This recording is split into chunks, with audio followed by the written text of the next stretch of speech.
Hey Chris, man, welcome back, and thanks for asking to have this discussion because I mean when I read about LTCH, to be honest, I have no clue about it. I mean, I Mhm. read briefly; it seems interesting, and so yeah, I think I thought it will be a good opportunity that I try to learn it from you, and I mean have discussion on some of the other companies you normally follow. I can share a couple of new investments that I have done. And yeah, I mean, just before we start, I mean, tell me what you are up to since we last discussed. Yeah, so actually, not very much. We did see some market gyrations here and there, mainly because of like a lot of concerns around inflation and supply chain issues.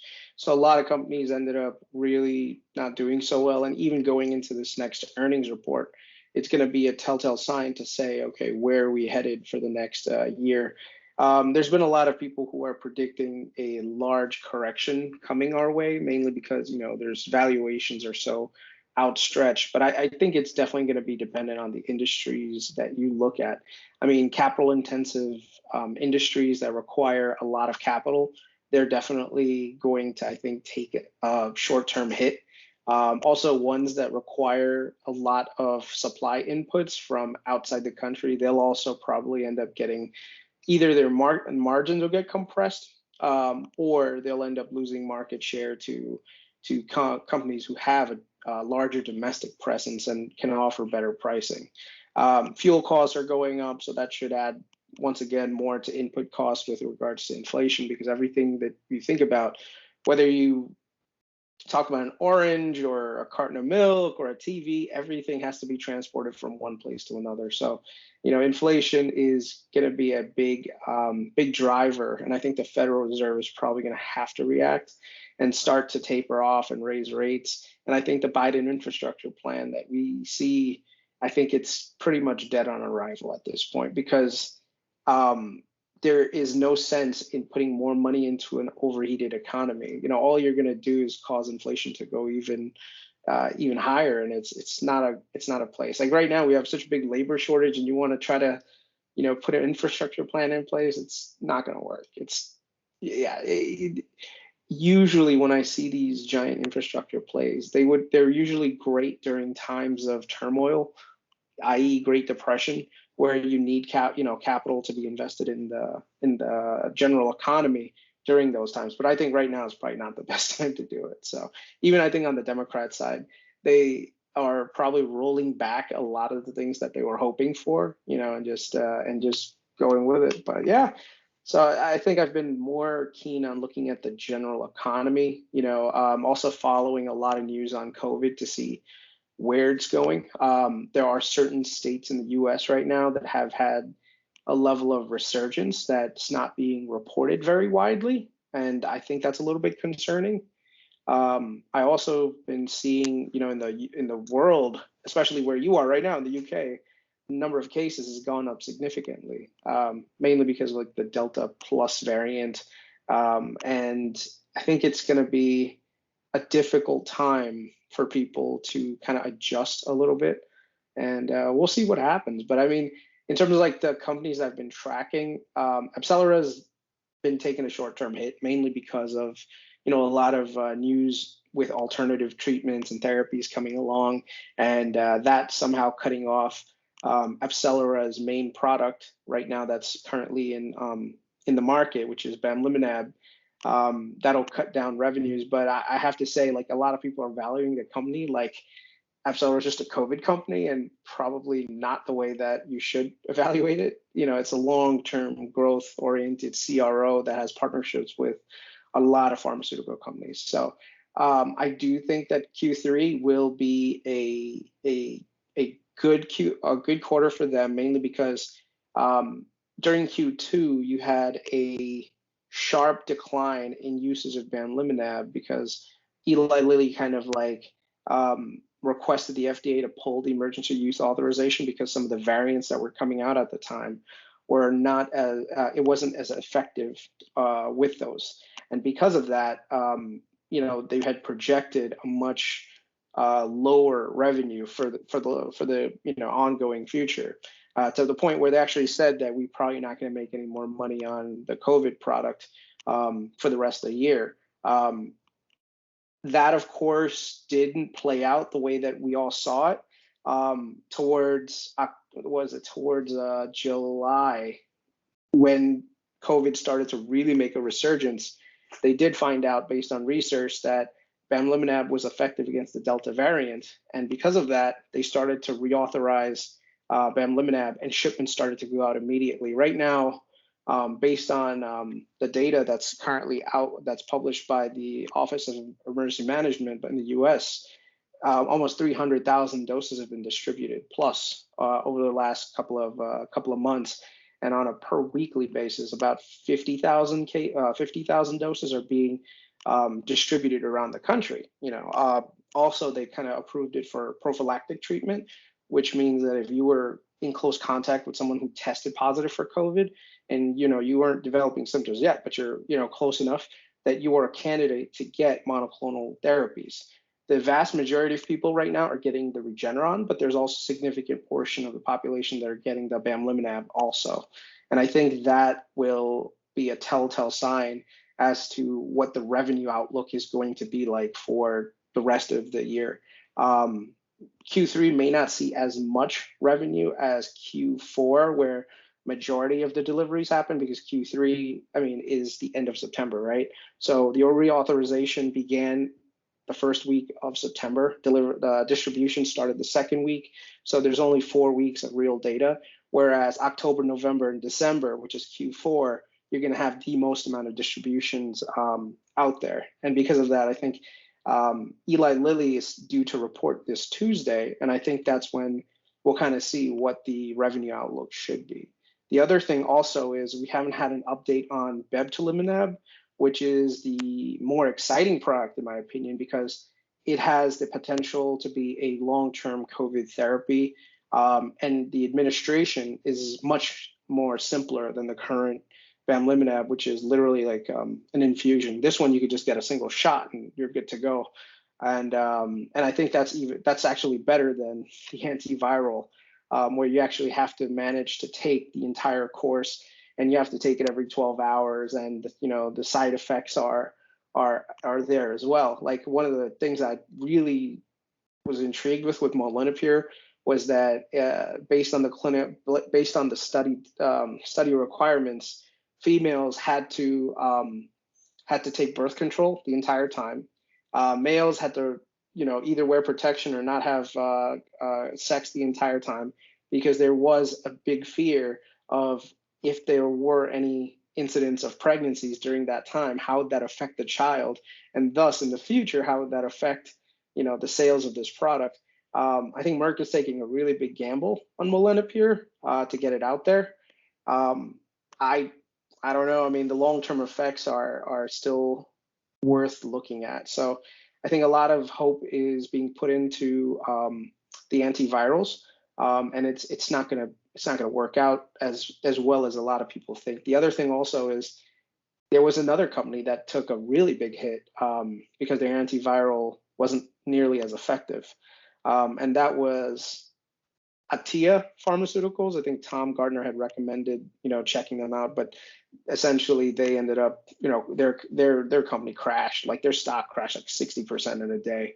Just antivirals are not I don't think antivirals are the end all solution. I think there's a huge market left for monoclonals for the foreseeable future, and being that AbCellera is on the forefront of that, we should see a material benefit for their bottom line, and hopefully we see actually some new clinical some drugs entering the clinical stages of development, phase 1 clinical trials. The other stock that I think we spoke about last time, which has been doing really well, is Kodiak. Yep. And that's been doing well. I have been tracking to see if there's any dark pools buying into it. What I have seen is a gradual buy-in, very indirectly. And I think that's a key thing that I'm going to have to keep monitoring to see who's building that position. We're not really going to know until we see a 13F filing or anything like that, but by by some major funds, but I definitely think that there's some institutional investors that are slowly buying in. They're not buying in large amounts to keep the market from reacting. And they're so close to getting their phase 3 done, and the product that they have is vastly superior to what's currently in the market. So I definitely think Kodiak is going to do very well over the course of the next couple of years. Like I said, their product is great.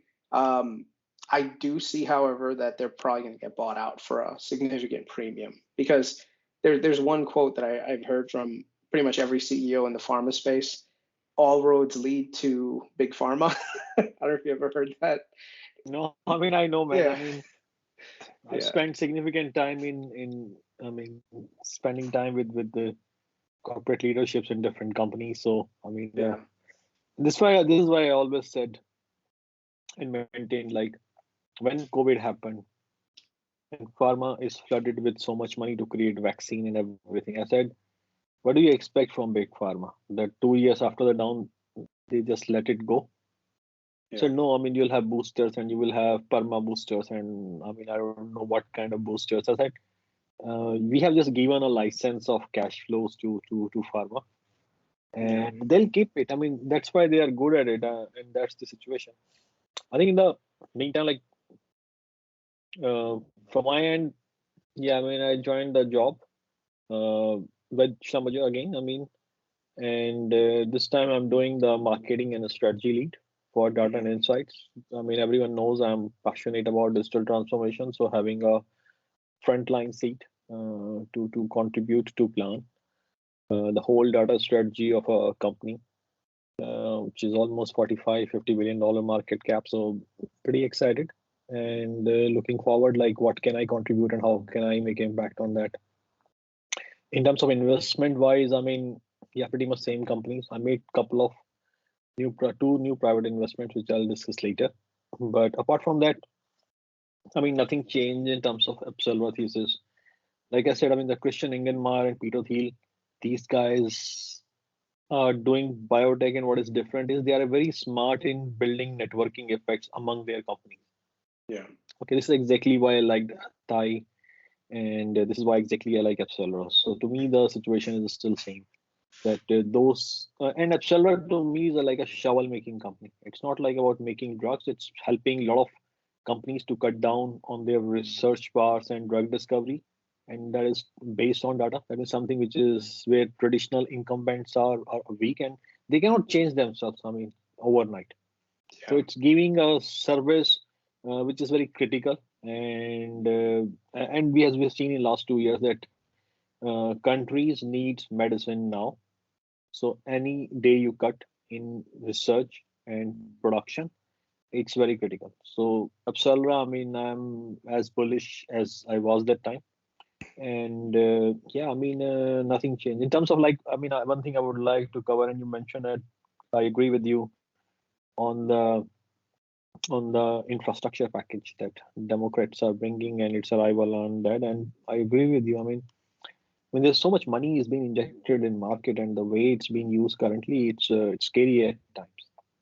And the thing which worries me about, so I am up for development. I mean, this is something which is, I think, because first thing is, I'm not a US citizen, so I am not bracketed in the groups or thinking like media divides people in US at times.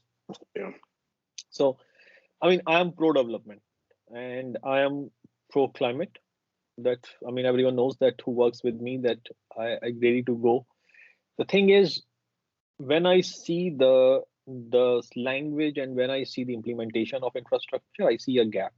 Like, for example, I see in the case of, they came up very aggressive on climate initially, but when I saw like how this package is to be distributed, I saw it's more a distribution of money, which is slightly favored to tactically to some of the players specifically, rather than a deployment of money in terms to do something. Yeah. So I mean, as I saw, like in case of EV, like everyone saw what the Biden administration have done with Tesla. Yeah. They're That's literally sad. that they're literally reacting that the company doesn't exist. So I mean, that's why, I mean, for me, it's in principle, I just cannot support that kind of thinking. Yeah. Yeah, so and again, yeah, it's so at the end of the day, it's the matter is how effectively capital is deployed, and currently I don't see that administration is capable of doing it. Yeah. They may be capable of doing it, but that's not what they are doing at this point. So Yeah. I hope not much stimulus is injected in the market, and yeah, I think it's good if some tapering happens one way or other way. I really don't know how Feds will do it, Yeah. but to be fair, that's what needs. Yeah. No, totally. At this point, there isn't necessarily a need for a lot more stimulus. Um, there is a definite area where the government can improve, but that was probably the hardest part for me to see. You have a administration that touts itself as being very progressive in terms of like climate change, and so why wouldn't you want to support a company that was on the forefront of preventing climate change from happening, which is Tesla, by changing the entire industry? If anything, they're the experts in electric vehicles to say, hey, look, you have the most data, you have the most history working on this product. What can we do to support, the EV movement? Whether that means that, should we be making our grid more resilient to, power surges, or changing the way that we generate electricity. None of that was discussed with Tesla, and it almost, I don't know what the beef is between the federal government and Tesla, and it's blatantly obvious. Most of the time, the Yeah, federal government's pretty good with kind of keeping things under wrap, where they do pick their favorites, but this time they're just pro union, pro local domestic.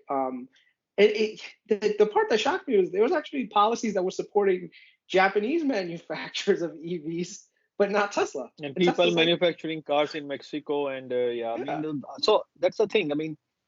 Uh, see, the irrespective of someone like Tesla or don't like Tesla, the reality is this: world is moving towards electric vehicle because of yeah, Tesla. Period.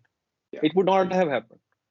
They took the chance. They showed the courage. They took the risk. And I know, a lot of people go and they hate Tesla. They yeah, hate from its heart because, for a very simple reason, people hate it is because nobody expected it to succeed. yeah, So it has damaged a lot of people's reputation. And people just cannot accept it now. That yeah, it's too. The egos are too big to accept that they were wrong. And so, yeah, but this is a reality. The whole world is moving towards EV because of this company. Today or tomorrow, if all the vehicle or tomorrow eVTOL and all these things and battery advancement, whatever else is happening, it is happening because they created a threshold point. They managed to push it and cross it where all this became. Like how many companies have emerged since Tesla has come? yeah, And all auto companies have to change their strategy. Investors are asking questions, so you have to give credit where it is due. So in principle, I just cannot support. yeah, This standard is something which yeah, I think I just cannot. yeah. I The mean other, yeah, the other thing is, you know, in terms of like regular fuel cars, they're still the dominant like mode of transportation. So a lot of the environmental policies that they came up with shutting down some of the pipelines, being very restrictive towards the local EMPs, that also is a bit of a challenge because when you do it, you want a gradual phase down, right? You don't want to do an instant like, okay, we need to make gas as expensive as possible for the average consumer so that they'll switch to EVs. And I think that's the intention, but it's not going to go over very well politically because right now I have people that I know that are paying $4 and almost $5 a gallon, because they'll drive premium or whatever. But still, like that is a significant amount on the balance sheets of most families if you're paying a significant amount in fuel charges, right? Yes, will that motivate people to get an electric car? Probably, but at the same time, politically, all you're going to see is that oh, Biden came in and made my gas prices go higher, and you won't believe how many circles I'm part of that literally are blaming that on Biden. And I'm like, no, I think it's probably mainly because there's been a lack of investment in E&P because people don't see it.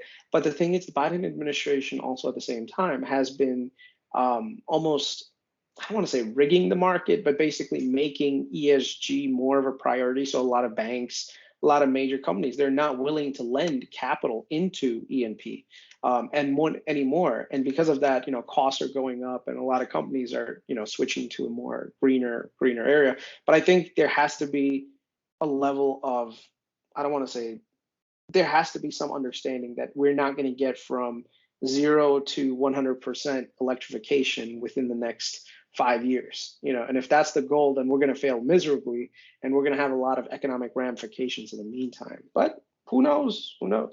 Sometimes No, I mean to make banks. great change, you have to do it. I mean banks. I can confirm. I was working with several projects with different banks where to help them structure their loans in the oil and gas sector, like how they can ensure that their loans goes to the company and products which companies which encourage more and responsible ESG things like that. I mean, this is the thing. See, the way I look at it is, it's not a question of EV or it's not a question of oil and gas. The question is, people will use what is the best technology available and what is the most cost sensitive. And I think we have had enough evidence for now that the cost of renewables has gone down significantly. I mean, it is irrespective anyone says, and a lot of people says that that renewables are flying only because of subsidies. Okay, and let me tell you, there is no industry in the world who get as much subsidies as oil and gas in last decade. Yeah. I've been in oil and gas, for a long time, and I have handled major capital projects. So yeah, there are subsidies that are available, and I think there are reports that can show. So it's not a matter of subsidies at the end of the day. It's a matter of what if in future we see that yes, solar and wind is going to provide cheaper energy. Yeah, so you need to find vehicles that will utilize it. So it's a matter of, and I disagree with this view like different governments have, and they say like climate transition is crisis, because I believe climate transition is crisis and it is to be dealt as crisis. But these governments are not dealing it as a crisis. They tell it is crisis, and they print money on the name of that crisis, and they use that money tactically so it provides benefits to certain groups and certain companies. So yeah, this is not fair. It's the crux of it, politics and business has always been that rocky relationship. The government, at the end of the day, anytime you're dealing with a democracy or democratic processes, right? And especially you're going to get that human element, because, if you don't vote my way, the next election cycle, I'll support your competitor. And if that happens, you lose all things. I don't know. I think as a world, we're headed into the right direction. But I think that there is still going to be a big subset of the population that's not 100% of the way there yet. And I think just sometimes kind of like understanding that political drag may end up helping, because I am always of the mind that you have to temper your expectations when you're in government, right? Like there's a lot of things that I want to, like if I was the president, I would change so many things, but at the same time, I'd be out of a job within 30 days because you can't make drastic changes. And that's the sad reality of politics. You have to get people to join when you have an idea, you have to get people to join that idea. You can't just say, okay, we're going to do this because this is how it's going to be work. And then you're just going to lose a huge subset of the population. And then whatever policy that you had, it could have been a good idea, you'll end up losing it. So I don't know, I think that's the same thing when corporate strategy also, when you have a new CEO kind of come in and just wants to rearrange everything. And I understand you have to transform things, but you have to get people to buy in, and buying in takes time. It's not going to be an instantaneous transformation. And I think that's one of the mistakes that I see a lot of CEOs when they come in. The first thing they'll do, and it's almost guaranteed, is blame the guy before you. Get that out the way. Just everything wrong that happened, it's the old guy, his Yeah, fault. yeah. It's You know, yeah. And you're the new boss. You're going to do this, and you're going to do that, and you're going to do this. Set the expectations, and then carry it on. The most successful CEOs that I've seen, like Alan Mulally, when it came to Ford, when he was able to help Ford transform itself, and has been always around transparency. Any CEO that prides itself in transparency, I think, has done significantly better than one that has a very like totalitarian idea of what you want. Like, if you don't have the courage to speak to the guy like under you to the point where they're able to challenge your idea and you're able to successfully convert them, if you can't do that, then it's not going to work, whatever strategy, because you're just not going to have buy-in. So I don't know. We'll see. no, I agree with you. So why don't we move to the LTCH? I mean, I'm Yeah. keen to learn about it. So what is LTCH all about? So LTCH is a company called Latch, and essentially what it's trying to do is disrupt one last thing that I think a lot of people don't realize that's kind of in their life, and I'm sure that you'll once I say it, you'll be like, wow, you're actually right. Right now, before you leave your apartment, home, whatever, what are some of the things that you usually take with you? Uh, like keys. Want to So ensure that so I'll stop you right there. You went right for the keys, right? Why do you need a key to your apartment? You want to have some yeah, level of access control, right? yeah.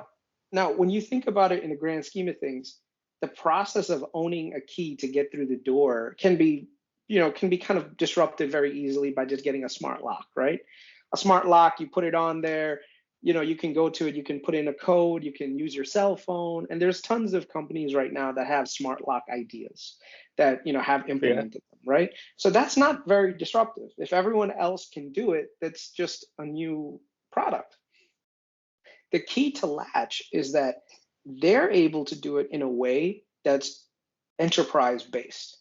And it's enterprise based because you have big time property developers, property managers who have a rental building, let's say 100 people, 200 people, 300 apartments, especially in big cities like New York. And imagine you having to change the key, change the codes on every single lock because you have people constantly moving in, moving out. You want to have the ability to make changes at a fly, right? You also, when you have a prospective person coming to see that apartment, you want to give them access, but you also want that access to be temporary, right? And you also want to be able to Mhm. change it, right? So why not be able to do that? So now what Latch does essentially is they have two different products. They have a hardware division to it, and they have software. The hardware and software are integrated wholly. And basically what happens is you have a latch lock that you would put on your doors, right? That would be integrated via the cloud and different software through their application portal. In which case now the property manager can actually just log into one site and have access to every door in the entire building. Also, the latch system itself integrates with all the other home automation tools that you have, like a Nest system and everything else. So right now, if let's say you wanted to move into a building in New York, and I, let's say, own that building from a property developer standpoint, let's say I'm a big time high end luxury maker like Toll Brothers, right? I have 200 unit apartment building and I want to give you access to it. Well, all I have to do now is just email you.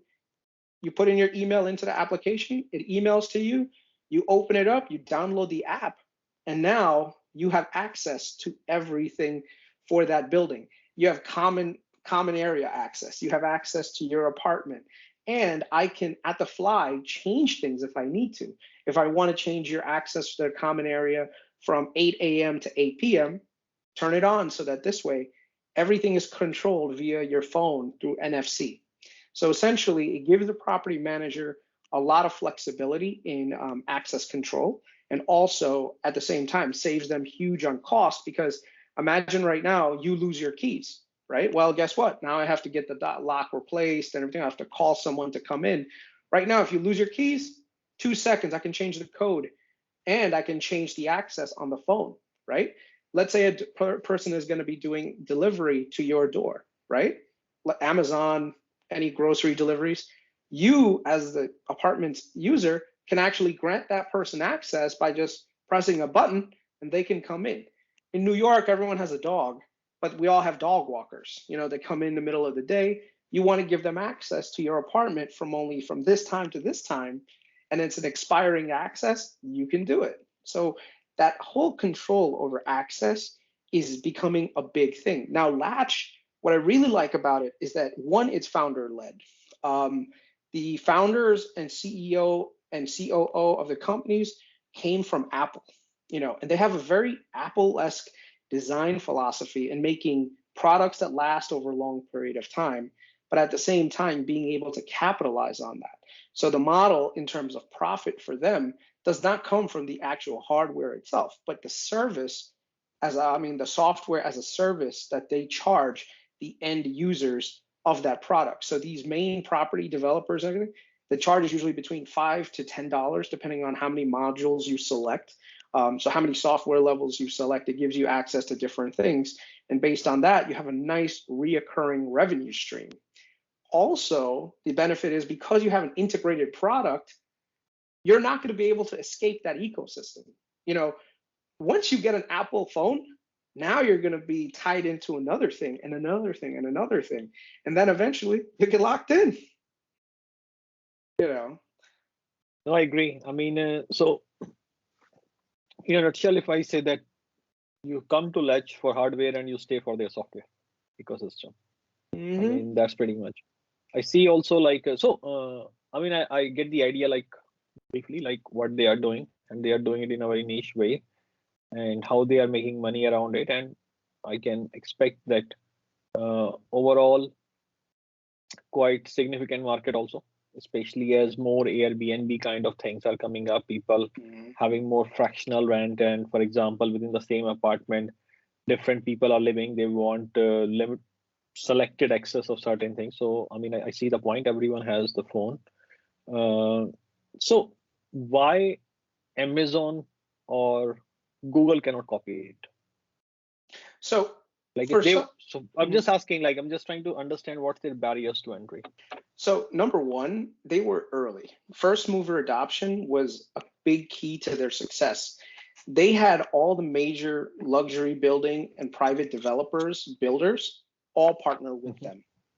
One of their biggest investors through their PIPE funding is Tishman Speyer.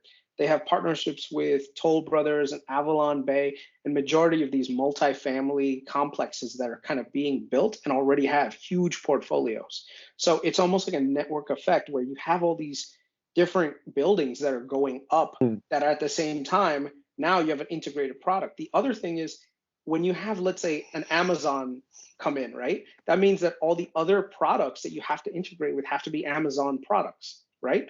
It's a closed ecosystem. They are not having a closed ecosystem in the secondary product. So they're not competing with the light switches. They're not competing with the thermostat. What they did was they partnered with the companies that did that and said, okay, look, we will help integrate into the other softwares that are around, but we're not going to cannibalize your market share. And that's one of the things that leads me to believe that they possibly could get acquired for a significant premium at what their current market cap is. They just de-SPACed via Tishman Speyer, investment. They have over 500 million in cash. They're still cash flow negative right now, but the revenues, their software revenues, are going pretty significantly going higher, about 100 to 200% per year.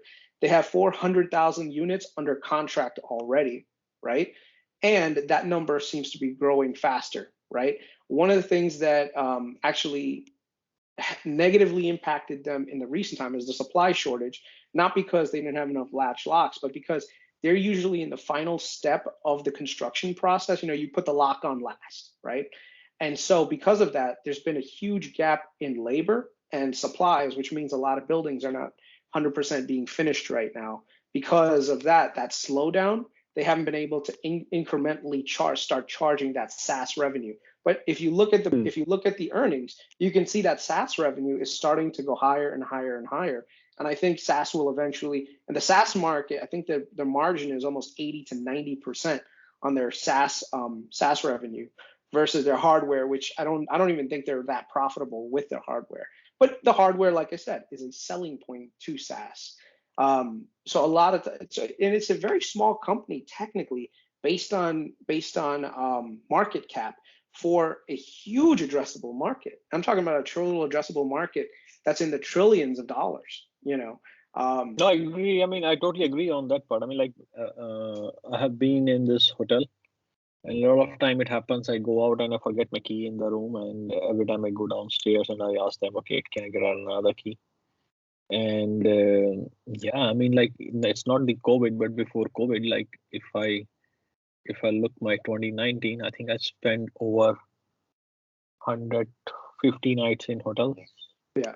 I mean, I was a strategy consultant, so I was traveling a lot. So that means, and during those 150 nights, I can assure you, there were at least 50 to 60 times it has happened that I was out and my key was left inside, and I asked for extra key. And I was thinking, what a waste of resource this is, but it is what it is.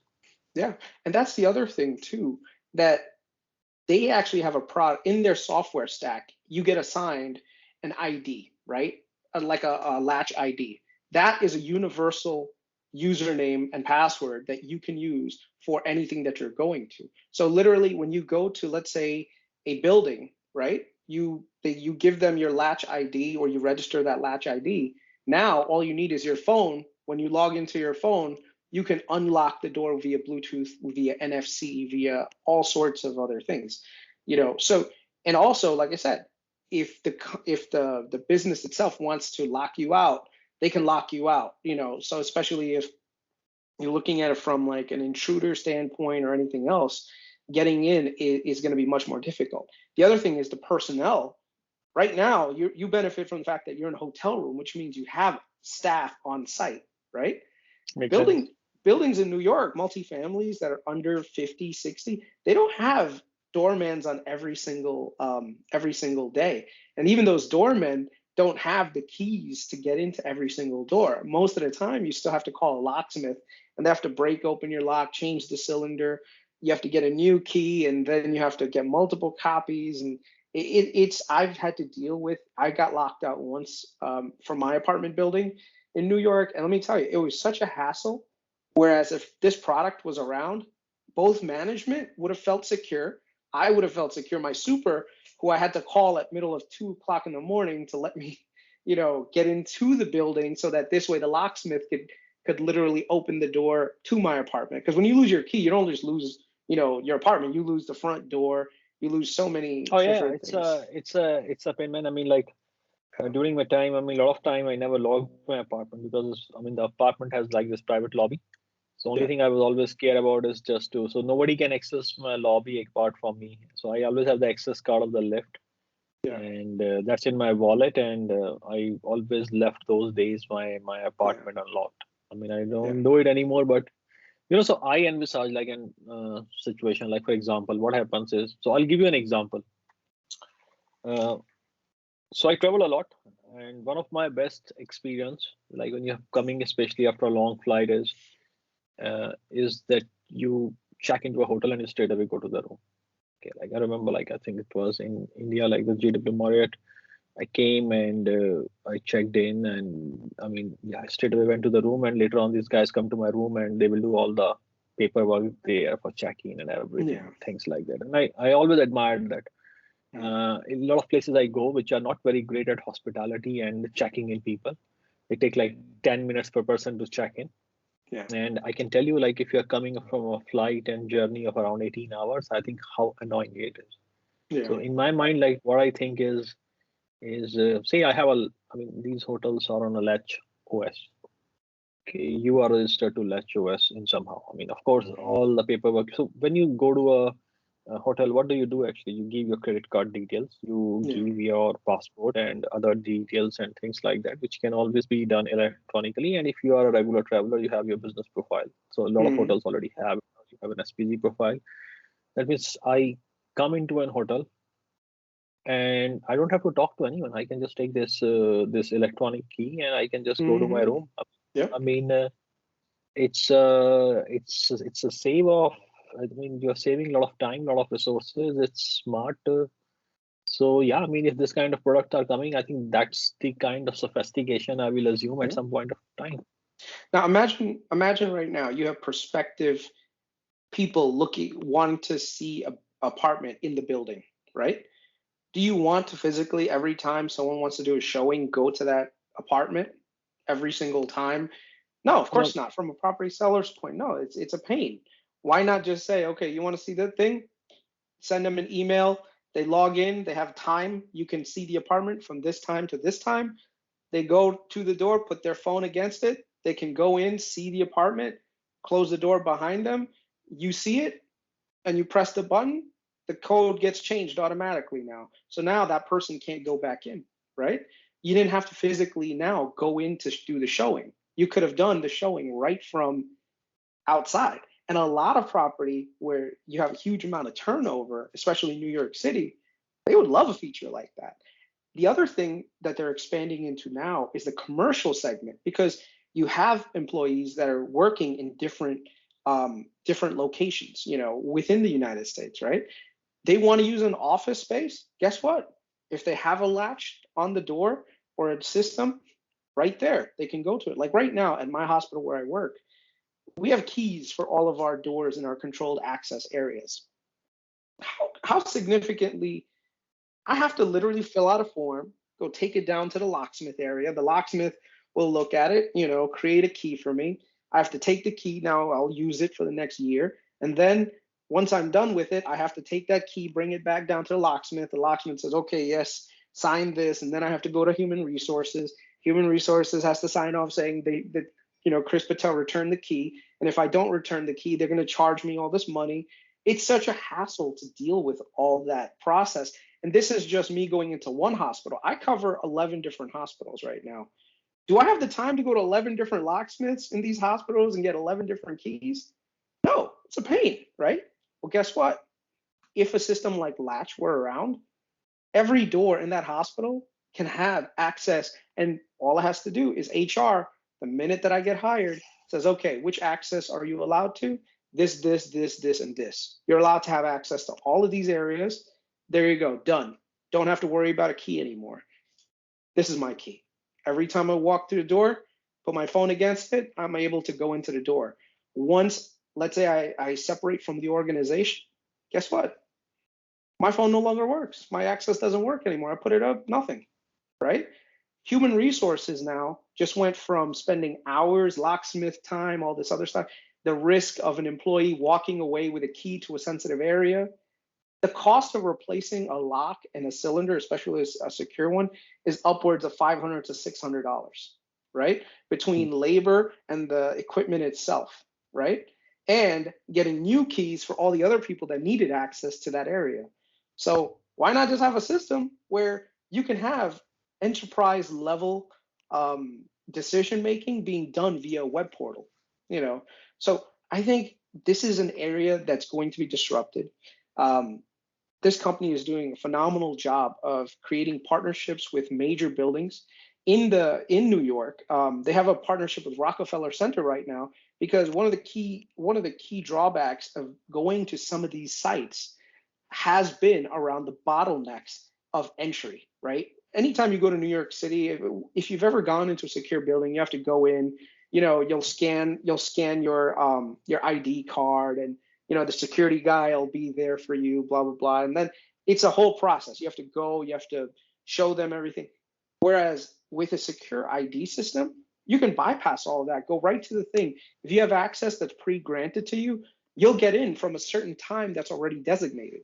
If you're allowed to go into the building from 11 o'clock to 12 o'clock, you go up to the thing, you put your phone right there, you get access to the area. So even in a commercial building space, there's they have a pilot program right now with Rockefeller Center, with the Empire State Building, and with some of the other major areas. And I think right now, in terms of commercial, they're getting access. That's another really big area of growth that they've identified that they're going to capitalize on.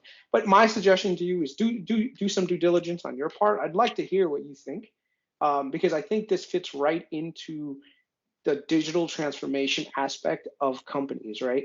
You're trying to disrupt things that you normally do in a physical way. And like I said, think about it, the key. It's a physical feature that we're still all tied to. It's crazy that no one's ever really said, you know what, is there a systematic way where we can replace that thing? Now, yes, we have the tool to replace it, which is the phone, which is a secure ID system, but how are we going to incorporate that, and how are we going to do it in a way that's much more manageable? And like I said, I think the growth in their business model is going to be centered around that subscription revenue, because it's a low enough amount to the point where it gives the end users, or at these major companies, it's not going to eat into their margins significantly. And there is also a luxury feel that you get from having a product like that versus someone that's still going to give you a physical key, you know. And like I said, the other thing is the door itself. There's a lot of like technical innovations in the door. They have like 4 to 5 different forms the ways that you can get in, just in case, like let's say you forgot your phone inside, right? You have an access card, like an RFID card, that they give you, or if you cannot ask for it, that's one. Another thing is there's a code on there that can temporarily you can get, you know, that you would put in. You can enter that code physically and go in that way, right? And there's a way that you can connect Bluetooth also, and also do remote unlocking. So let's say I can call someone, like call my wife and say, hey babe, can you unlock the door? She can do it wirelessly from China if she wanted to, you know. And I think that'll be the other thing too. So you have multiple ways that you can enter and interact, but at the same time do it in a very safe and secured way. And the same thing with like property managers. You know, you could just call the property managers one hotline, say, hey, I'm locked out of my apartment. My name is blah blah blah. My identification number is this, this, and this, and they can ask for some verification questions, and they can remotely unlock, and you can go into your apartment, which is. I mean, I agree. I mean, I like I said, I mean, Yeah. I think it clears a lot of doubts I had in my mind. Like, okay, I mean, like, what's so special about it in having electronic locks or smart locks? So I think you explained it very well, and I buy in. And definitely, I think I'm going to look into it. I mean, it has definitely piqued my interest. Yeah.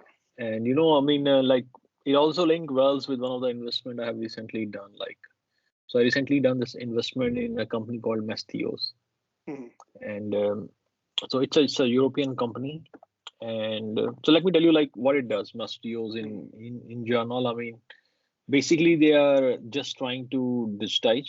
I mean, in a way like how the rental market works in B2C, B2B. So whole end to end. That means if you are trying to buy a house, take a loan, I mean, renovation, I mean, so all the steps, it's very digitized. It's pretty smart the way it is done in general. So the question is why I did it. So here is what I'm seeing. I mean, this is where I back myself, is to see the trends early. Okay. See, if you see the VC trends in Europe and the unicorns trends in Europe, it actually has increased quite significantly in last 1 or 2 years. I mean, like if you take the case of Revolut in UK, Revolut is practically the first tech unicorn UK has actually produced in pure terms. Okay, I mean, you take the case of Klarna in Swiss. So these are like the first company kind of like. So what is happening? Like when you have these kind of companies emerging in these kind of space, they attract the talent which is required for those companies. Now this talent is pretty digital savvy kind of talent. Okay, so basically what is happening is that what used to happen in Silicon Valley, okay, a portion of that has started happening other way around. So basically what is happening is there is a lot of digital savvy people moving into different parts of the world where this kind of setup is emerging. So Europe is one center for that. Now these people have been people. I mean, they are used to of having digital solutions, and these people, the rent market, Europe is not a place where everyone wants to go and buy a house. Okay, let me be very clear on that. But I mean, I'm in UK. I mean, I look around and I was looking at the houses, and I came out with the idea may not be a very smart solution to put that much money to buy a house here even if the loans are pretty cheap. But so Yeah. the question is, I mean, the market is very fluid. That means I see a house and in 2 hours it's gone. Yeah. Okay, so Mastios is doing in a very smart way the digital management of these houses. So what it not only houses, like the way it allows you to manage Mhm. that you can actually optimize your risk return from the house or property. You can maximize the yield in terms of rental. That means you have the data, analytics, and insights, like what is Mhm. happening on market, what kind of houses in this area, what kind of pricing look like, and it has a very good supporting. So I mean, yeah, it has done. So it's a very early stage. They can acquire properties. They can also renovate, furnish, rent on your behalf. Okay. So yeah, I mean, I see a appeal. It's very early, so let's see. My thesis for them is, I let me see when the Series A happened for this. So my investment is still pre-Series A. Mhm. Okay, and I expect them to reach around 100 million by the time they reach Series A, 80 to 100 million.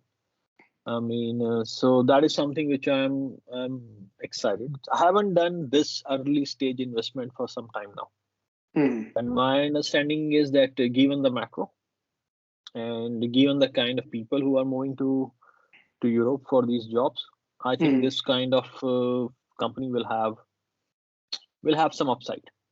Yeah. Okay, that's my view. I mean, um, the so yeah, I mean, when I see like companies like Mastios who are trying to democratize the rental market, and when I see Mhm. solutions like Latch, I mean, I see a natural synergy in between.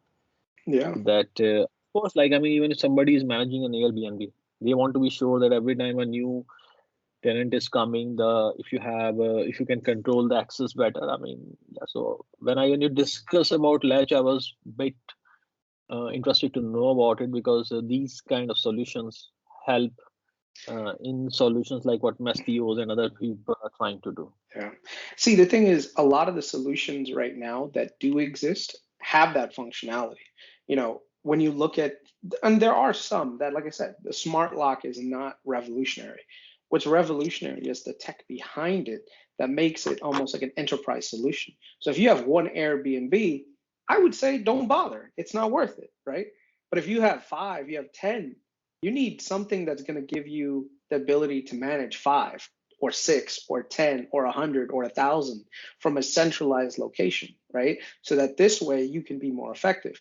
Right now, the versions that I've seen all around are standalone locks that are made for the direct consumer, not made for the enterprise. And I think that's the key right there. That's going to be the big draw. And majority of the partnerships they have are with commercial property developers and property builders, because they know eventually you want to have something that you can centrally control. So I think someone who has a significant amount of Airbnb properties will want something like this, and they don't mind paying that $5 a month or $7 or $12, depending on what it is. Based on the modules that you end up getting with that product, and it's such a small amount that, like I said, the payback is one lockout, right?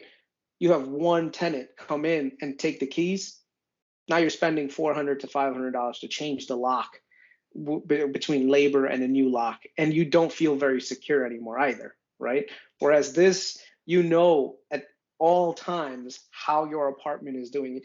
And what's cool is it even has a camera in the thing. So if you put in the code wrong, or if you try to go in, it'll actually take a picture of the person trying to get in. So there is another security feature right there into it also. Oh, that's pretty cool, man. I mean, Yeah, and I can tell you, like people in my circle, I mean, they value time. yeah, So yeah, I mean, a lot of people of these people, I mean, if they need to yeah, spend like 200, 300, even $500 to save time, yeah, even myself, I mean, I won't mind that. I yeah, mean, for me, like how I spend my time is the most important. yeah, I'm very sensitive about it, so yeah, I mean, I yeah, won't mind it. So I yeah, totally agree with you on that, man. yeah, Yeah, I mean, this is to me, this looks like really fresh and yeah, really niche application. I like this kind of yeah. companies when they try to cater like. I mean, like I agree. I mean, this sounds like something which is disruptive. Here's a shocking um, statistic: 1 out of every 10 new apartments in the US right now have a latch system on them. And 1 out of every 10 contracted builds right now has it. Imagine how many construction is happening in the US, right? A lot. That's a huge total addressable market. But on top of it, think about the world. How many apartment buildings exist in the world? The other thing that I really like is that all the engineering talent is coming from Apple. These guys were able to, even some of the newer employees, actually take some of the lifestyle and digital transformation executives from Apple and move them onto their board right now in the last year. So it's still a company that's only worth about $1.2 billion, right now based on the current market cap, with almost 500 million in cash, right? With a product that already has a tremendous amount of pipeline, right? And the pipeline is growing. So, like I said, it's something to definitely look at. I think for me, I always have to not only do I always buy into a company, but I also try to see what kind of strategy I would want to use to get in. So for me, I'm just going to DCA. I already set up a reoccurring investment in it, so this way I can get better pricing. I do think that there's going to be a significant amount of revenue that it's going to be able to generate, but it doesn't generate as much revenue right now. It's still in its growth phase. It's still scaling. It's still operating at a net loss. So those are the kinds of things that worries most institutional investors. But usually they get in around I would say probably in terms of maturity cycle, they get in around a little bit below halfway through their scale up, right? And I think right now it's early. And this I found this company because Tom Gardner from the Motley Fool, he had asked in his one of his tweets, give me a company that's around $1 billion or under that you expect to go 10x or 20x in the next 5-10 years, whatever. So I said, okay, let me start taking a look at some of these companies that are around, and I couldn't find very many because it seems like most of the No, I mean, yeah. I can assure you, I mean, and this is exactly the sweet spot I look for. Actually, what happens is that most of these companies are either private, and at private stage, I mean, so much VC is coming that and a lot of people cannot access the private space company. I mean, that's the challenge. So I agree with you. I mean, like when even like companies like Epsilra and Atai came to market at $1 billion, $2 billion, $3 billion market cap, I said, man, this is cheap, because these companies and what they are trying to do is far bigger. So I said there is only two things happen: either these companies go to zero or these companies go to 30-50 billion. I mean, what they are trying to do, there is no way they can stay at these market caps, the kind of disruption power these companies are bringing. I mean, like for example, when I was looking, and I mean, I was early in psychedelics, but I mean, last 1 year, psychedelics has changed a lot. I mean, 1 year back, people were asking what is psychedelics, and now people, I mean, now like Boris Johnson and a lot of people, like even Elon Musk said in one of the interviews about that psychedelics and things like that. So the amount of awareness that has happened over the year is amazing. And I have my view all the time. I said that Big Pharma has had this cash cow from opioids for years. Okay. They will not just shut it down. They will just replace it with something. Yep. I mean, you don't go and you say, okay, I'm going to kill my $33 billion cash cow. They will say, okay, this is, we appreciate and we see that there are issues with this. Let's do a better product. And that better product is most like psychedelics. So, I mean, so that is something which is very keen. So let me tell you something else I did recently. Have you heard a company called SolarisBank? Actually, when you put it on your Twitter, I actually looked them up, just to see what kind of offerings they had. So but I didn't really do too much of a deep dive. So go ahead. I'd like to hear some more about it. I know it's not public yet; it's still in private, right? No, it's not public yet. I mean, so it's a private investment. But so first time when they came, they mentioned like SolarisBank as a banking as a service. And my first reaction was, man, what is this BS, banking as a service? Everybody is coming and putting as a service to anything. So that was my first reaction before I did my DD. And I mean, of course, I sat with my PE company and they explained me. And in this particular case, I mean, this PE company was actually leading the investment. So they were the principal investors also. So, and there was a moment where I actually realized like what they are trying to do. So think about this point, Kris, that see, you always take bank and bank does 20 things. Okay, but you have an idea that you want to improve this one thing. But in order to do that one thing, you need this kind of banking license. Okay. But suppose you can do that one thing on somebody's banking license. Somebody gives you a technology stack. Somebody gives you the access of their banking license. You just go and you build this portion of fintech that you want to do it. Whether it's about issuing cards, whether it's about issuing loans. And you know, it simplifies a lot for a lot of these new fintechs. Like, I mean, like a lot of time what happened, like one of the reason I liked Klarna very early was because Klarna had a banking license in several European countries. And so I said, this is not something which is very easy to replicate also. Right. Okay. But like today, if you have SolarisBank, that means somebody wants to replicate Klarna, they can actually. They get access to that. So in a way, it is actually in a real sense when they say that it is a banking as a service platform. That means it is. I mean, you pick that you want to build a digital banking product. You want to build a digital bank. You don't have idea of, I mean, regulatory complexities of banking. You don't have the license. It simply says that we give you the technology stack. We give you all the APIs. We give you the license. Create your own banking product. I mean, be as creative as you want. I mean, you want to build some sort of bank, your cards, your APIs. You want to lend people money in a different ways. You want to do it in a very paperless, fast, and mobile way. You want to build different kind of payment systems. In that, I mean, you want to build a new sort of know your customer platform, or you want to build a bank for digital assets, for crypto custodies and things like that. So basically what it is telling, it is like what I call like a shovel making business. So they provide you this service.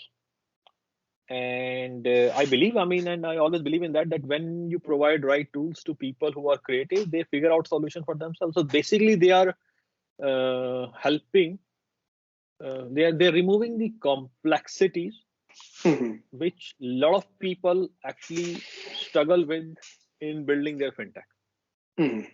So that's the point I got sold on this. I said, okay. Yeah. Is it risky? Yeah, I mean, every private investment is risky. There's a fair chance. I mean, you lose all of your money. I mean, that risk is always there in the investment. But that thing of like banking as a service, that time I say, okay, at least this, they are really trying to say what they are saying. Yeah. So I'm kind of actually felt okay. And then I looked at the valuation. It came like 1.4, 1.6. And like I said, I mean, this is always the sweet spot of my valuation. I always target the company between 50 million to 2 billion. I mean, so same thing. I mean, I say that, I mean, companies like this, either they worth nothing or, I mean, they worth 20, 30 billion. I mean, so this was a discussion I was having recently, and people were saying when fintech is in bubble. I said, yes, it's been pretty hot. But think about it. How much transaction worldwide are happening on fintech? They're still like 5%. Yeah. That 95% transfers are happening on platforms which are practically bad and inefficient. Yeah. So is fintech a bubble from that point? And also another thing like this point, to see like if you change the way how people pay money and deal with money, it also changes the total amount of money handled as well. Yeah. So that means a lot of people have issues with the current banking system. So they may not be transferring or dealing with digital transaction of money that much. But if you make it easy, probably people will actually do it more. Yeah, I think that's happening right now in the U.S. with a company that I've been investing in for not too long, but I wish I had done it sooner. And I didn't think that it was going to be as big as it is right now. And that's Square. Square has Oh done yeah. a significant, like, so what I do is like about a few months ago, I downloaded Cash App, which is their premier application that they use from the consumer end, just to see what life would be like using it. And the thing I realized was I didn't need to go to a bank anymore at all. Like everything was condensed into one application.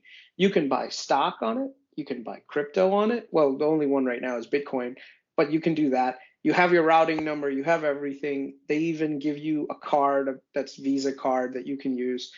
And there's a significant population in the US, even now, that's very underbanked. Everyone is using Cash App. Right now, I primarily use Cash App as a way to pay for like if I'm having like a lunch with my team, I usually use my Uber Eats pass with my Amex, and they'll just send me the money via Cash App, and I find it so convenient the way it is. I was at a golf course with my father-in-law, and one of the cool things was there was a giant drinks refrigerator, and it says take what you want and just cash app me the money.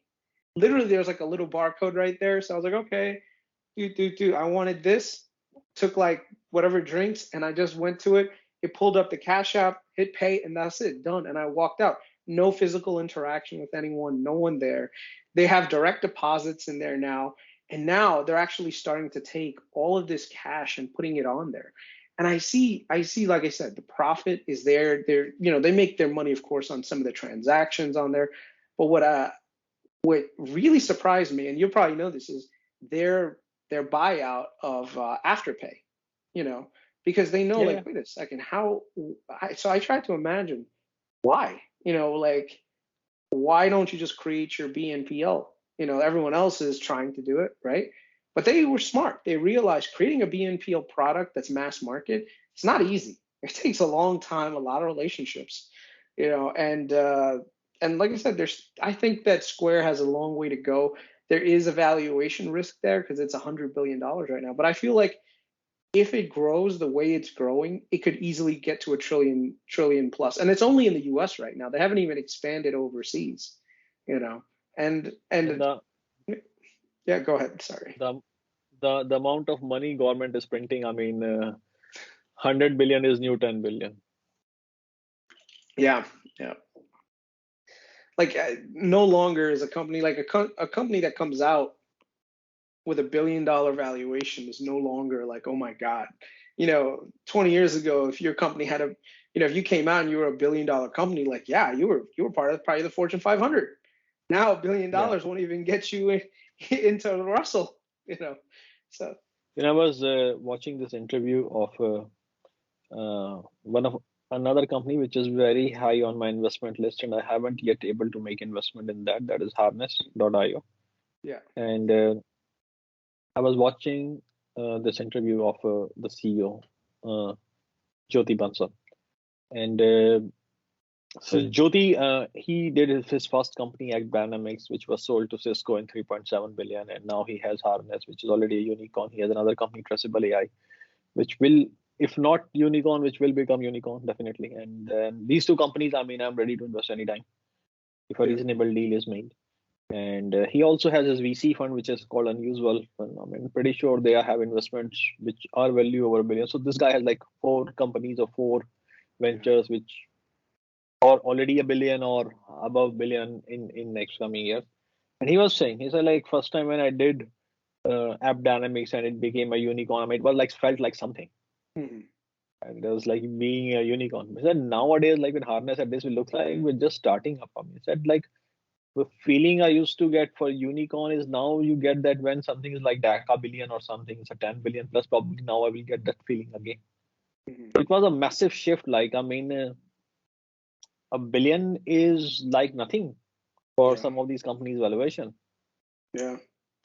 And the amount So, of there's a huge amount of cash burn too. So I mean, yeah. $1 billion, you can burn through it very quickly. So especially when you're looking at like digital transformations or anything digital.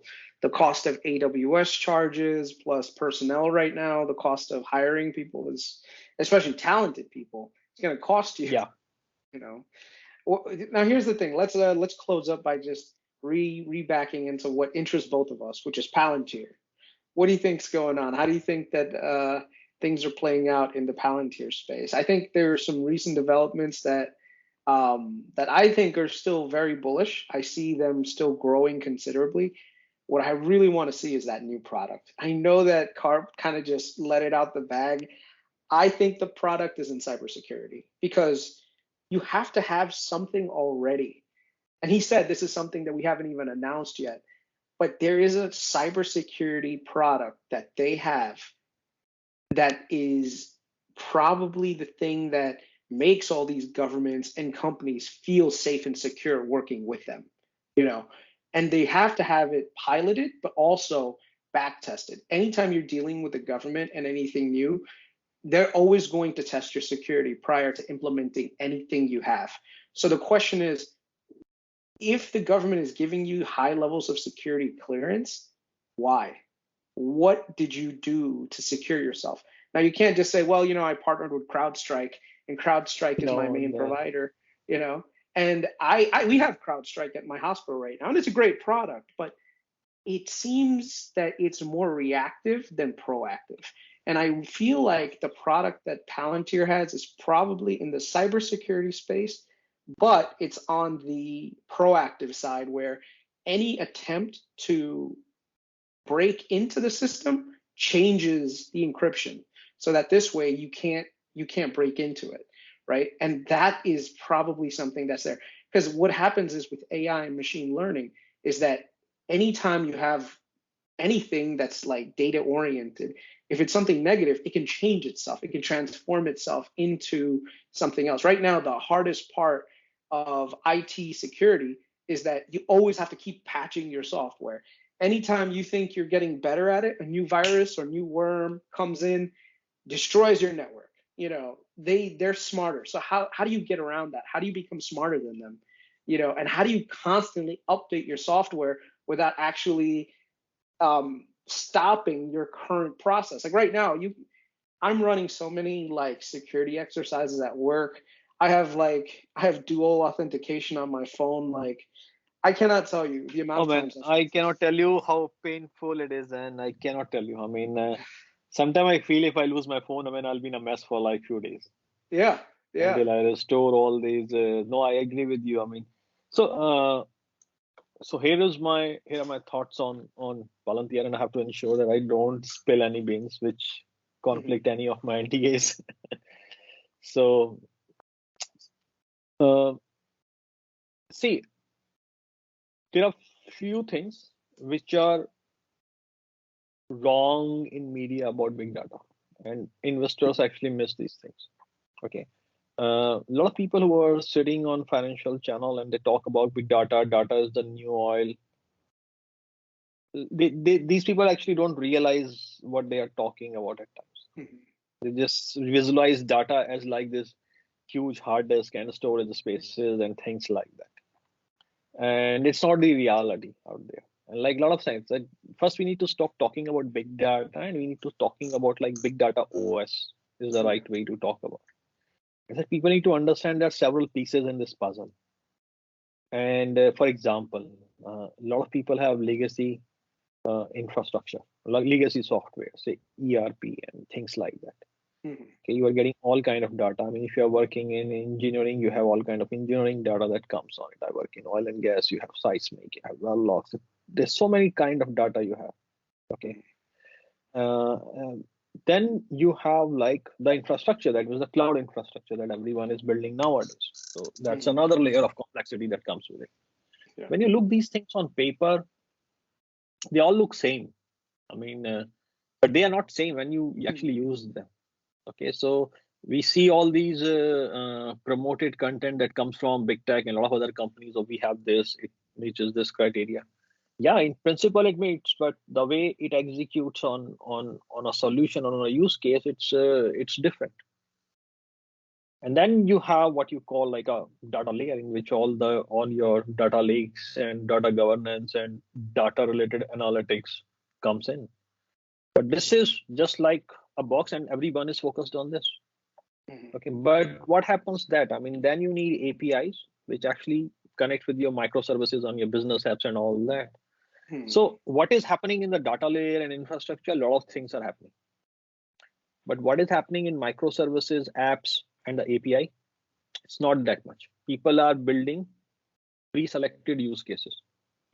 People are not taking the full advantage of it, because a lot of people have actually still not got what you call like a single source of truth.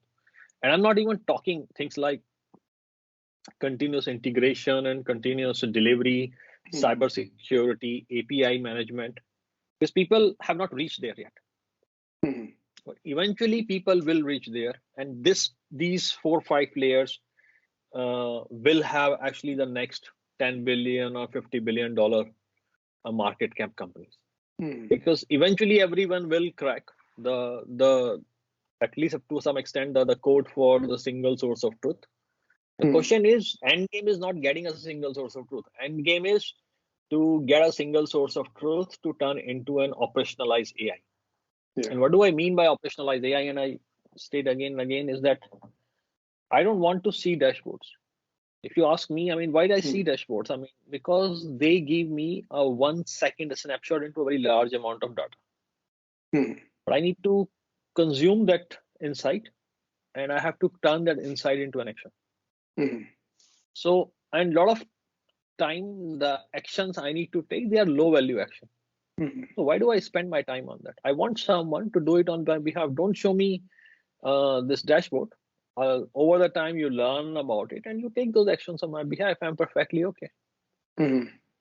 Okay. Or if the action is something of very high value, then you need to tell me, not the dashboard, but tell me what are those actions? What are the embedded trade-offs? That means what steps or what are my choices for that action? And if I take option A, which doors are closed, which doors are open? I want to understand trade-offs in that option. And that's why I believe the world has to move towards operationalizing the AI into the enterprise. Yeah. And this is where I think, I mean, of course, I mean, I cannot tell you how much buzzwords are thrown at me and new terms and things like that. But idea is very simple. I mean, I go and I look at a solution. I say, okay, how much time it is saving for me? Is it saving me time? Is it increasing my revenue? Is it saving my cost? Is it improving the risk profile I have? If it is not doing any of this, yeah, I think it's just blah, blah, blah. Yeah. And there is a lot of these solutions right now. There are a lot of solutions also which are trying to pitch themselves as cheap Palantir as well at times as well. Yeah. They say, oh, yeah, we do the same thing as what Palantir does, but at a cheaper cost. I mean, and I believe some of them are good. I'm not saying they're bad, but this is an acknowledgement of like what Palantir is doing based on ontology. Is people are realizing that there is an advantage of it. To me, the code is always like so I'm very keen that okay, everything is fine. When do we go higher than this 49% year-on-year revenue growth? I mean, this number is it's kind of stuck in my head now. Yeah. That if things are improving, it's a flywheel model. You are introducing new products, you are introducing new clients, the revenue has to go up. Okay, and I think in terms of introducing products, I still don't understand sometimes like what's their internal challenges, because Alex has said that when we say a product, it's like 400 products like for a normal company.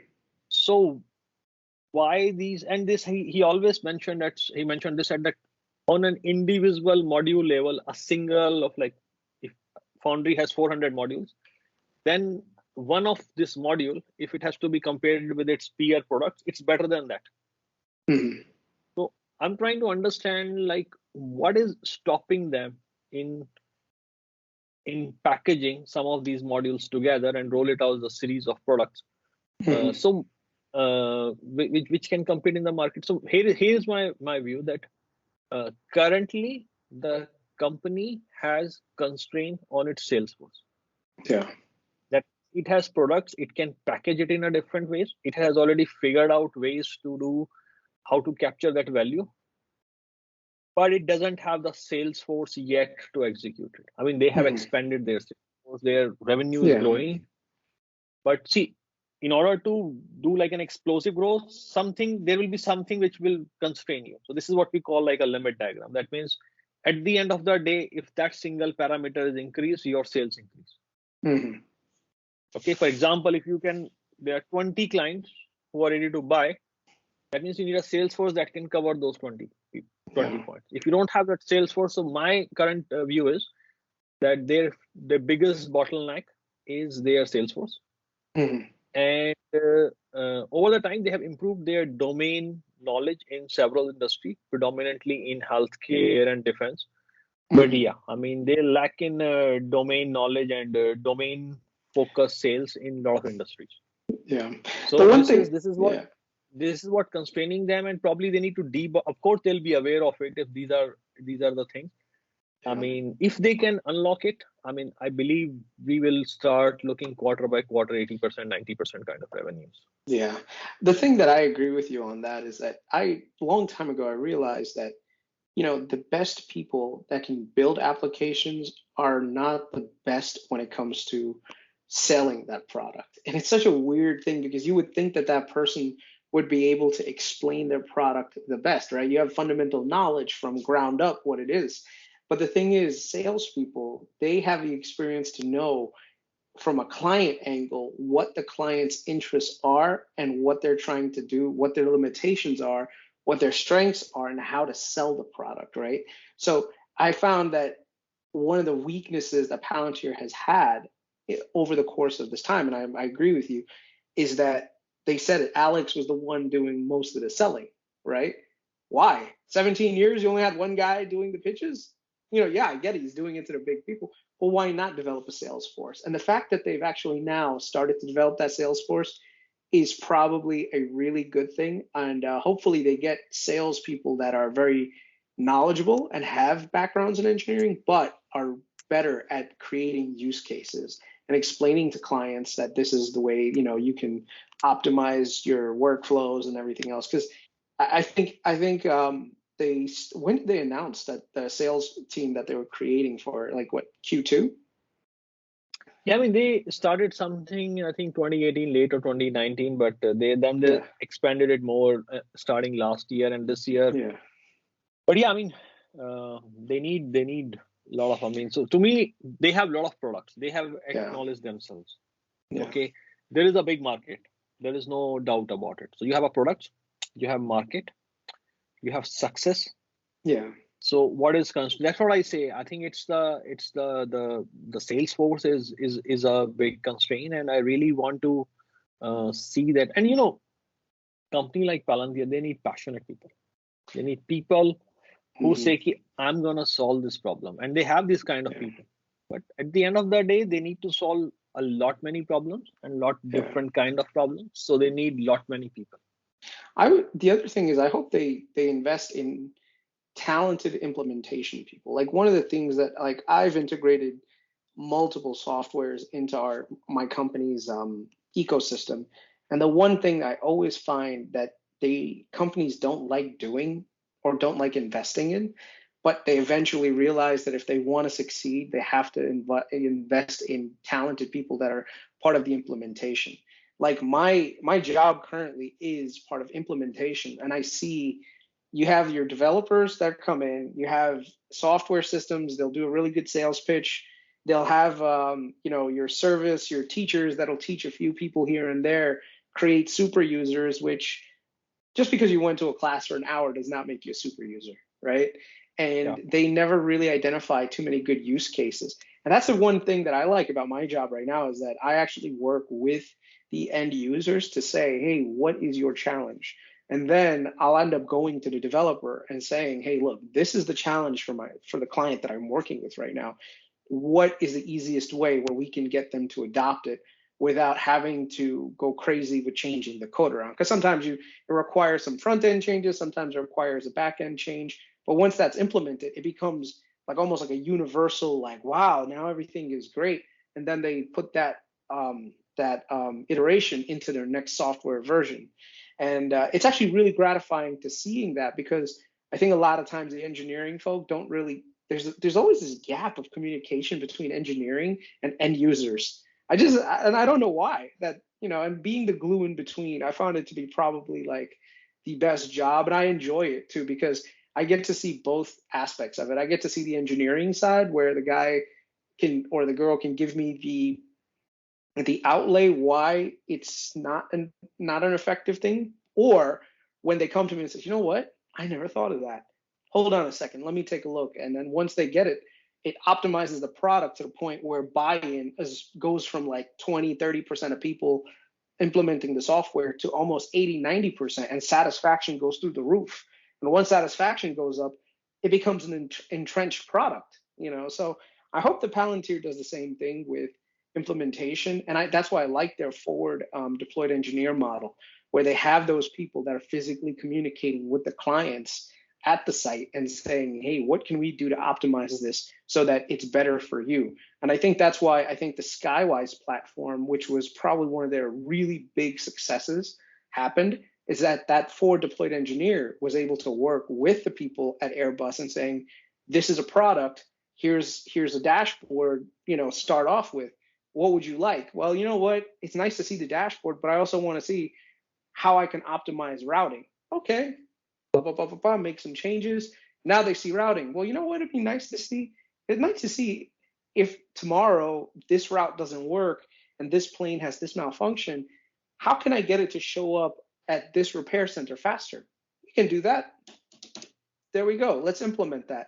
And because of that, you have a much more like holistic platform, right? So you've developed it around the end user. And I think that's what software has to do, is develop itself, not around the engineer, but develop it around the user, and I hope Palantir is doing the same thing where, yeah, they have their code stack and they have a lot of stuff in the background, but they keep in mind that the front end user, it has to be something that's very easy for the front end user to use. And this way, get the use case out of it. And I from what I've seen in their presentations, that's exactly what they're doing. They're making I it agree. very I mean, easy. Yeah. A couple of examples, and so let me just try to share it without saying any name. So there are two examples I come across, and so there was one. So I saw this, like Palantir releases these videos about some company, okay, and I saw like they released a video about a company, and I mean the client was all gaga over Palantir, and I said, when I know the company, I mean one of my classmates is actually leading the company. He's like a regional head of this company. Mm-hmm. So I called the guy. Said, I mean, like, I saw this video. I mean, do you know about it? He said, oh, yeah, we use it. I said, but I mean, like, tell me something about it. Well, what's your experience and stuff like that. So, yeah, we saw this weird German guy came, like, he explained this as his weird hairs, and everybody was like kind of thinking like why we are sitting in. And then they saw the product, and people like the product. So when Alex says that people are buying the product despite him, it's actually true sometimes. I mean, I heard it from that guy, and on the other side, and he said like, I mean, he said he was like very much into philosophy and stuff like that. The second was, I mean, I was talking to someone at some time, I think it was like 1 month back, and I was saying, man, dude, these companies, I mean, they need to put some people together on different domains, and like I was saying, they said, many, in our case, it actually worked out that we didn't have domain people. I said, what do you mean we didn't have domain people? He said, when Palantir came, the idea was, since there was no domain people and we wanted to see their product, we didn't give them any hint. They started putting data together, which didn't make sense to us. I mean, we were thinking like why they are even putting this data together and running analysis. And then they came up with something which even I was surprised, that data which we felt was completely uncorrelated and has no use. Actually, it has some significance and patterns together. Mm. And then that particular company got the attention that, okay, here, I think this is something bigger than what we thought initially. But yeah, I mean, they managed to reach that point because they had some level of confidence. Mm. Okay, so it's a magic moment that happens once in a while. But how many companies can actually take Palantir to that level where they can experience this kind of magic moment? Having said that, I mean, like I said, this is important. It has value, but 80 to 90% things which people does are pretty mundane. And that 80 to 90% things where a lot of money is also spent. So they need to satisfy those 80 to 90% things. Only then this kind of 10 to 20% magic moments can be revealed. So yeah, I think I'll be very happy if I see a lot of sales effort that goes into it. Yeah. I can tell you, man. I mean, without any hesitation, I can tell you, uh, they are putting a lot of effort in sales. They are expanding it fast, but it's nowhere where it should be. Mhm. I mean, I'm seeing these things on front line. I Yeah. mean, I mean, this is what I study all day. I mean, Mhm. yeah, I think this is why I'm very, very critical on this part is that Mhm. more sales efforts are needed. Yeah.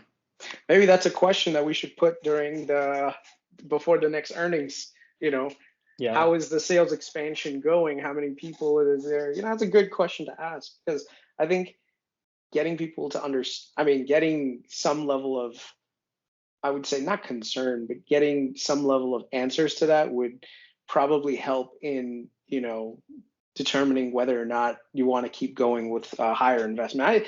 For me, I consider this a long-term position that I'm going to have. It's already a mature company in the $50 billion valuation. So my expectation is, okay, how many SaaS companies get to $1 trillion?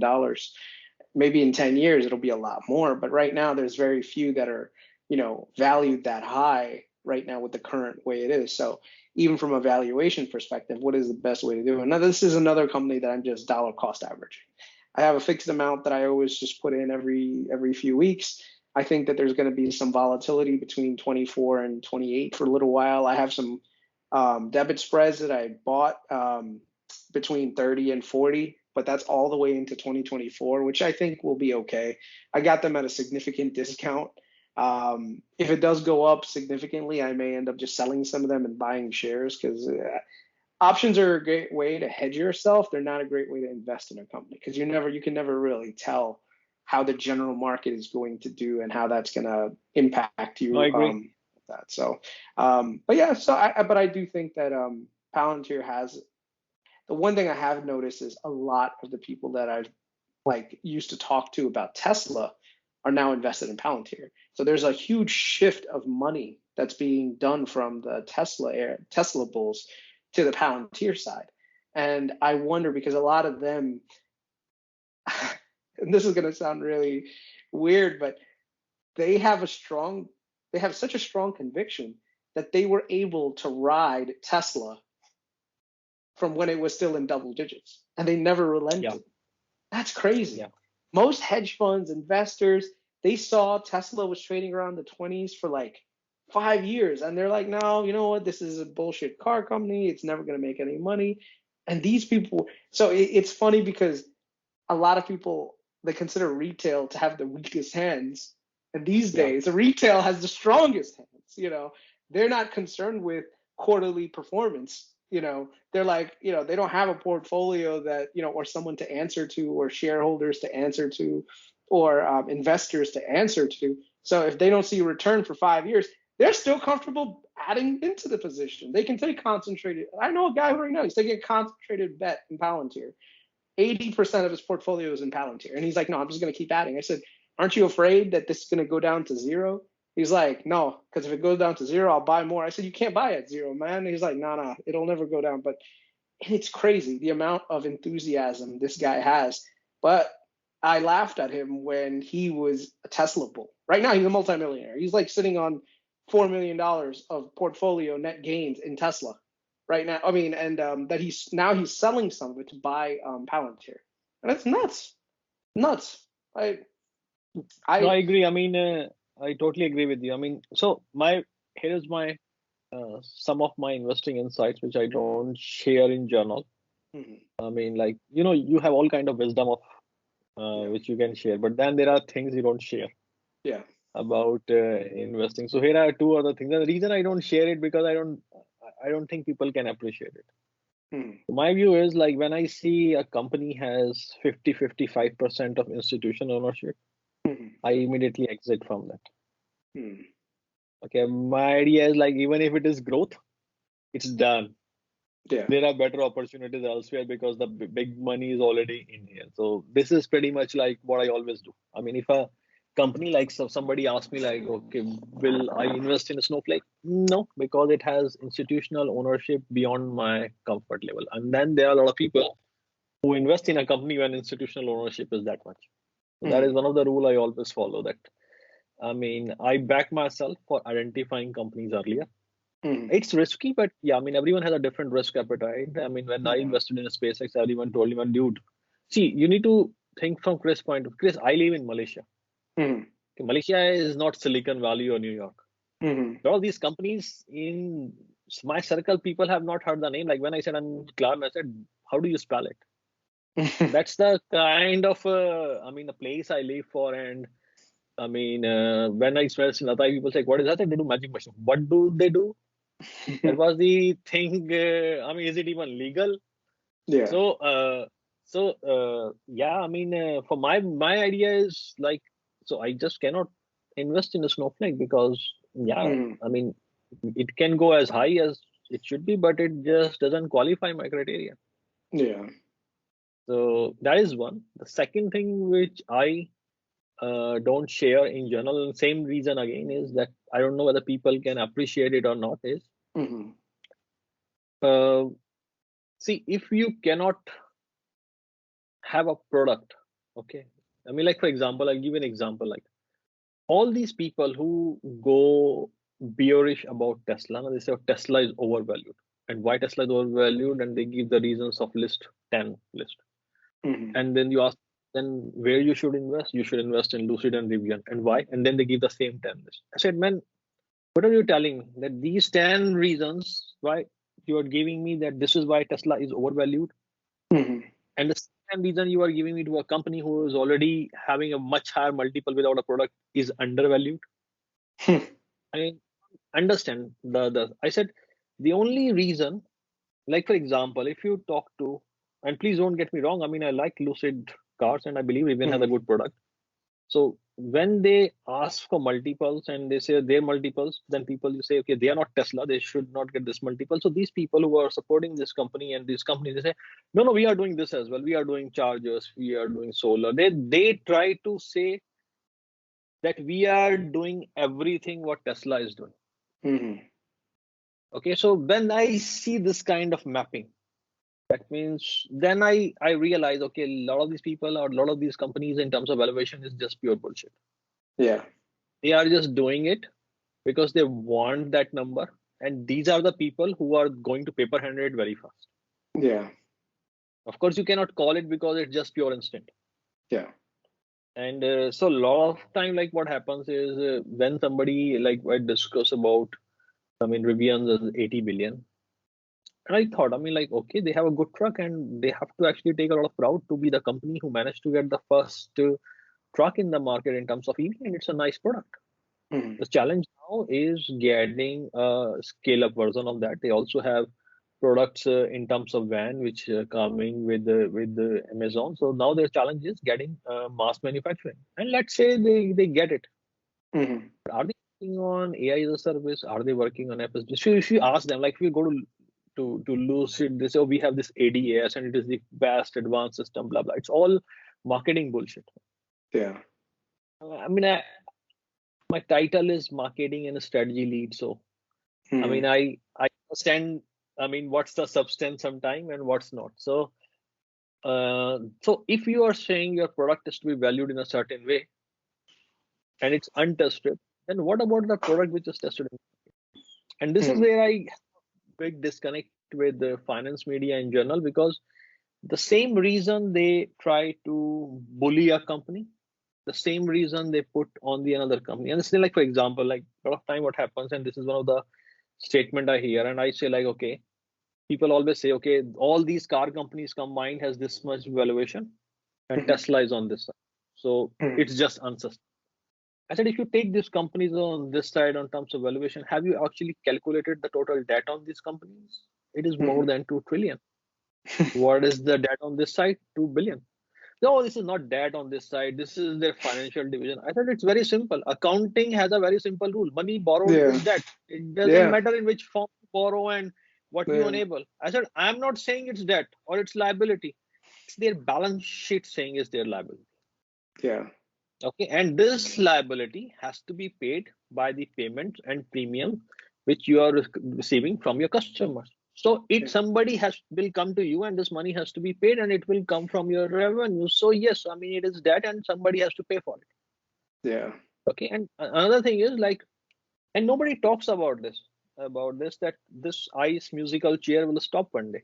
yeah. That means no. That means if you are the company who is holding the ICE assets towards the end, man, you are in shit. There is Yeah. no other way to say it. I mean, without any bias, the practical business sense is following that if you are heavily invested in ICE asset, the best valuation you can get for your ICE asset is today. Every Hmm. day you are going to stay in it, it is actually decreasing. It's a The melting ice only cube. It's a melting yeah, ice cube.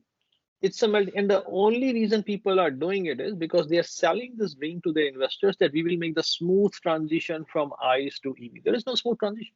No. This transition is going to be rocky, and the reasons are very simple: that the EV market is being penetrated by new companies and new sectors, new countries, like for example China. That means for ICE company, the best scenario is can they maintain their own sales from ICE to EV? And all ICE to EV they cannot maintain because new companies are taking the market. Yeah. So there's this whole notion, but they do, and they know it. I mean, it's not like the people and the leadership of these companies they don't know it. Yeah.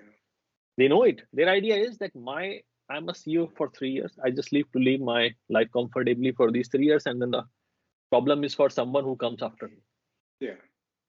So it's a scam. I Yeah. don't know what else to put it. The other thing that also troubles me about a lot of the legacy ICE players are a lot of their profits are not just derived from unit sales, but also from the infrastructure that supports those units, right? Whether that be service contracts, tools, replacement parts, such and such. So there's a huge component to that aspect that's also there. The other thing is they have legacy costs associated with pensions and everything else with the unionization that happened in the 70s, especially with US companies. So, how do you deal with new incumbents that don't have those anchors kind of dragged into them, right? They also have dealership overhangs where they have to share. Where Tesla is like direct to consumer, right? So the margin is so much higher on a Tesla product. And the other thing is, I have to see what the longevity of a Tesla car is versus an ICE car, because I know depreciation on the ICE car in terms of like physically is probably significantly more than an electric car. That if you replace the battery, there's no other moving parts other than the wheels, right? So a car that built right should last over 10 years versus the current 5 to 7 that you would get with an ICE. And even the ICE, you'd have to change a lot of parts, you have to get oil changes and all these additional costs that do end up filtering more into revenue from the original manufacturer. So I think you're right. I think a lot of these ICE dinosaurs are going to die a very painful death unless they significantly unless they up are their bailed product. out by unless they are bailed out by the government Yeah. packages, and that's what they are doing. So see what they are doing as of now. So if you take the case of Germany and you take the case of US, Hmm. all these big guys companies they come and say, oh, we are all gonna gain 2035 this thing. Everyone has some targets. Hmm. And by doing that, they're saying, oh, we need to train people, we need to build supply chains. So they are actually pushing governments to provide them subsidies. Hmm. They are actually pushing governments to supply them cheap loans. And this is exactly what I was telling you. Like people say, oh yeah, EV companies are or renewable companies are kind of succeeding because of subsidies. No, these giants and these dinosaurs will eat more subsidies, and the money and the subsidies you put in them that doesn't have a return equal to what you have done with these companies earlier. So this Yeah. whole subsidy angle that people, and I mean I've seen data, I have spent years studying these things. I Hmm. mean, this is the reality. just because Yeah. it is being packaged and put in a way that it looks nice. No, it's a bad investment. Yeah. Here's one last question before we go. One of the things that I noticed, and I see a very similar pattern developing around the EV space, is the same pattern with regards to phones. And I know that sounds weird because you have one consumer product and another one, but do you think that we could ever get into a point where we've consolidated down to less than 5 players in the entire world? Like right now, when you look at phones, right? You look at two operating systems. You look at Android and you look at Apple, but Apple is its own closed system where they just have that. So they have a significant market share in the luxury space, whatever, but it's essentially an Apple product, right? So everyone, the new Apple comes, everyone gets a new Apple product. Do you think that's possible for EVs where once you're in it, you're pretty much going to be in a closed loop? Because I think that's what is likely to happen if Tesla is able to get first market adoption by significant amount of people. There's just a level of comfort that you get from knowing that, you know what, the charging station that you have at home that you installed is going to be the same one that you're going to use in your wife's car and your new car, right? The Tesla charging station that you always go to is always going to be there. You can go to that, right? The software, you're comfortable with the software, where a lot of the things are there. So right now with cars, you can go to Toyota, you can go to Honda, you can go to a Ford, you know, and you could pretty much operate all three of them without really much interchangeability. Do you think that we'll ever get to a point where that interchangeability will disappear and that people will be kind of locked into one garden where they'll say, you know what, I am a Tesla guy, I'm going to stay with Tesla. The next car I get is going to be a Tesla. My kids, when they grow up, they'll end up getting a Tesla. You think that's ever possible with this space? So, for one company like Tesla, I think it's possible. For whole of sector, probably not. And the reason, and again, I mean, I could be wrong. I'm just thinking like, Hmm. see, so for example, say I live in Malaysia. So, I mean, one of my daughter's school retreat, I met this guy. I mean, he was leading Mercedes for Southeast Asia. And we were discussing, Hmm. okay, he said, that, okay, we assemble cars here. I said, so what, I mean, what's special about assembling cars here? I mean, Mercedes has a lot of local assembling point, which Hmm. allows them to reduce the custom import charges and all that. So, like for example, like if somebody is driving car in Germany, Mercedes, Hmm. I mean, basically the owner drives the car. Hmm. So you need more like space and more comfort of the somebody. If somebody like driving a Mercedes S-Class in Asia, is most likely the driver is driving. So you need to care about the comfort on the back. So these kind of like small customization things like that. Hmm. But why they were doing it? Because the countries have a very strict and stringent rule that you manufacture it outside, I will Hmm. put you this much cost on that. Yeah. Then the countries have rules that if you want to build it inside, then it has to have 30%, 40% local ownerships. Hmm. Okay. Then you have countries like China who are taking the EV as an example and as an opportunity where they can actually disrupt and challenge the auto or vehicle ownerships or manufacturing prowess that was led by Japan, Korea, Hmm. and Germany for a long time. Okay, then you have countries like India who will also like to take a share, but India is different, like they have done with Suzuki and Maruti. They are Hmm. open for kind of a joint venture kind of a scheme, much more open than what's happening in China and other things. I Yeah. mean, for Europe, I think despite Giga Berlin and all, I think the ego is too high for them to let go Hmm. their own sector. They Yeah. will do any, even if it is they will make turn into a zombie sector, they will still do it. I mean, that's the another problem that we get sometime with too much Europeans. socialism as well. I Yeah. mean, Yeah. so I mean, it's their money, it's their country. I mean, they have the freedom, and I Yeah. have no objection in what they do. But that's my view that a lot of these companies will turn into a zombie companies, and they will just Hmm. carry it on. Same thing I see in Japan also. Yeah.